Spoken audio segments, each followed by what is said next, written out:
In Florida, a spouse can file for divorce at any time. Florida is a no-fault state, so there does not need to be an actual reason for the divorce. All we have to file is that one person feels that the marriage is irretrievably broken. So the court must make a finding of fact that the marriage is in fact irretrievably broken, meaning that marriage counseling will not save that marriage. If one party does ask for marriage counseling, the court may likely grant that request. So there does need to be a finding of fact. But for most cases, one party simply saying that the marriage is over will be enough. In divorces where infidelity is involved, it doesn't come up as one person did wrong, therefore they get punished, but it can factor in when we look at dividing the money and the debt. For example, if your husband took his girlfriend to Vegas for $20,000 and you have $500,000 in total net assets, it's not fair that that $20,000 trip to Las Vegas with his girlfriend comes out of both parties' half. So as a default, the husband would get 250,000, the wife would get 250,000. But the husband spent 10 or 20,000 rather on taking his girlfriend to Vegas. So now there's only 480,000 left. What the court will do in that situation is the wife will still get her 250,000 and the husband will get 230,000. Infidelity can also be a factor when the court is considering whether or not to award alimony. For example, if a wife leaves her husband and moves in with a boyfriend, that can be the basis for a supportive relationship, and parties in a supportive relationship will either get less or no alimony at all. There doesn't have to be a reason for filing for divorce. If you're done, you're done. In a divorce, assets are divided equally, but first they must be classified. Not all assets are marital, and not all assets are non-marital. For example, anything earned during the marriage, whether by one party or the other, regardless of whose name's on the account, is a marital asset. Anything earned before the marriage enters with a presumption that it is not a marital asset. However, if marital money or marital effort is used to improve or pay off the value of that asset, it could also be marital or non-marital with a marital component. In essence, Florida tries to equally divide all marital assets. So the starting position for every case is that both parties walk away with the same net value, meaning that if one party gets additional debt, they're going to get additional cash or equity somewhere else to offset that value. That way, both parties, both spouses, walk away with the exact same net value. There are bases for unequal distribution, however, such as marital waste, fraud, transferring money, doing unethical things with the money that are not to the benefit of the marriage. And those are issues that the court will look at to determine if one party should get more or less of the marital assets. So for example, let's say we have a husband and wife and they have a house, a boat, and a car. Now the house was owned by the wife before the marriage. Is that asset marital? Well, it depends. If the wife put the husband on the deed, it is presumed to be marital unless there is some other document that says it's not. Or it could potentially be for estate planning purposes. But for most cases, if you put someone on the deed to your home, it is now a marital asset.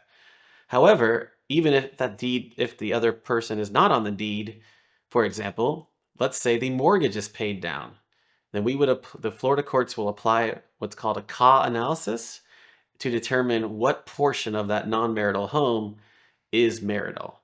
Moving to the boat. A lot of people think that because the boat is only in the husband's name or the wife's name, that it's their boat and it's not marital. They're wrong. Anything purchased during the marriage using marital money is marital.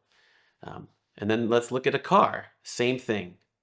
Anything purchased during the marriage using marital money, which again is not money earned by both spouses jointly or put in a joint account, it's any money earned by either party while they are married. The court will equally divide all marital assets, but first the assets must be classified. So in the example I gave above, let's say that the house is non-marital but with a marital value. The court will add that marital value to a chart. Just think of an Excel chart where the husband gets this, the wife gets this, and then at the end of the day, you're both supposed to have equal value. For a car, we'll look at the value of the car and we'll subtract the loan amount still owed to get that net value. And the same thing with a boat. We'll look at the present value of the boat minus any loan against that boat and divide that equally as well. A common misconception in divorce cases is that each spouse gets half the cash, half the car, half the boats, half all the assets. And that's not how it works. As I often tell my clients, that would be like me and you going to Pizza Hut, getting a large pizza with 8 slices, and chopping all 8 slices in half. That would be crazy. We'd all be on YouTube, TikTok, social media. How it really works is exactly what you and I would do at Pizza Hut, which is we take all the large pizza with 8 slices, you get 4, I get 4. The same thing is true in divorce. One spouse will get, certain assets that have value, and the other spouse will get other assets. And then they'll divide the liabilities. But ultimately, you should walk away with full accounts, full assets, and there may be an equalizing payment at the end of the day. So for example, if spouse A gets the car and the boat, spouse B gets the house, but the house has $100,000 more in value, they will have to pay $50,000, so that way both parties are walking away with an equal value of the overall picture or the pizza. Alimony in Florida underwent a very recent but very important change. It used to be need and ability to pay, but that is no longer the case. Now alimony is categorized based on the length of the marriage. So there's need, which means one party's expenses minus their income, which leaves a negative number, creating a need. For example, if you earn $3,000 a month and your expenses are $5,000 a month, you have a need of $2,000. That is your maximum possible alimony award. And then we'll look at the other spouse. Let's say, for example, they make $6,000 a month, but their expenses are also $5,000 a month. That means that they have the ability to pay $1,000. So the court will look at the need, which is $2,000, the expenses, which are $1,000, or the ability to pay, which is $1,000, and that number will be $1,000. However, as of July 2023, there is now a cap, and that cap is 35% of the difference in the net income. So doing quick math, we can look at the one spouse's income of $5,000, subtract $3,000, and that gives us $2,000 of a difference in the net incomes.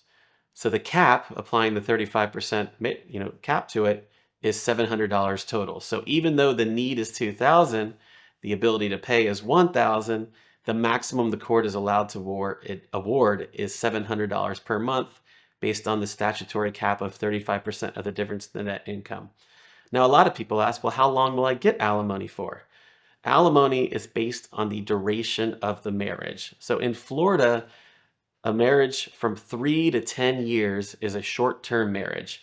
The maximum duration the court can award is 50% the length of your marriage. So for example, if you are in a 7-year marriage, the maximum duration of your award is 3.5 years of alimony. Now, in a marriage that's more than 10 years, but less than 20 years, that maximum duration is 60% the length of a marriage. So again, just take the length of your marriage, multiply it by 0.6, and that will give you the absolute amount, the maximum amount of alimony duration. And then we have marriages for longer, 20 years. So 20 years plus marriages are long-term marriages, and the maximum duration is 75% the duration of the marriage. And you may notice that I left out 2 key things. What about marriages less than 3 years? In a marriage less than 3 years, you are not eligible for durational alimony, meaning alimony for a set period of time. But you may be entitled to bridge the gap alimony, which is a maximum of 2 years to help you get back on your feet. Further, this does not affect temporary alimony. Temporary alimony is what takes place while the marriage is still pending, the divorce is pending. In essence, a case is filed, someone's moved out, they still have to meet their financial obligations to support you. And then what about permanent alimony, right? We all have heard stories of someone that had to pay the rest of their life. Permanent alimony as of July 1st, 2023 is gone. There is no permanent alimony in the state of Florida. A lot of people ask, what about my children while we're going through a divorce? And that's a very big question. As a father myself, my children are my top priority, and I know yours are too. In a divorce, when cases are filed, a standing order is entered automatically. What does that mean? It means that there is an order entered by the court that says that both parties should equally share. Now, it is suggestive. It does not mean 50-50. It's just saying that you should share decision-making and share time with your children. Now, you may ask, what happens if the other side doesn't share? Their short-term gain will be their long-term pain, because when the court is ultimately determining who gets the children, the court has to look at their factors, and specifically factor A and factor C, and that's Florida Statute 6113. Factor A is which parent's going to encourage a positive relationship with the other parent and follow a schedule.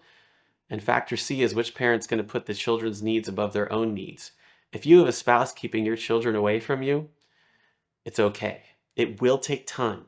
Court is slow, but ultimately, your case will be in front of a judge. The judge will look at that and look at the parent who has kept your kid away from you, and the factor will be against them and in your favor. I strongly encourage any parent going through divorce to not play any games, but to immediately share the child and to contact an attorney to get a temporary parenting plan put in place that is enforceable by a court. That way, no one can keep your own children from you.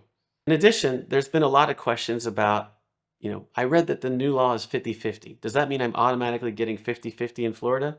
The answer is no. All cases start with a rebuttable presumption of equal time sharing or equal custody. However, that presumption is rebuttable. So what does that mean? It means that if we walk into a courtroom and say, "Good morning, judge. Goodbye, judge," and your ex walks into the courtroom and says, "Good morning, judge. Goodbye, judge," and presents absolutely zero evidence of any kind, then there will be 50-50. However, the court must consider all the factors that are the best interests of the children. So, for example, as I talked about earlier, if one parent keeps the other parent away from the children, the judge will look very unfavorably on that and may award more than 50-50. Or, for example, if one parent's just not involved, do they automatically get 50-50? No. The judge will look at that too. So it's a rebuttable presumption, meaning that the starting point's 50-50, yes. But is that the ending point? Absolutely not.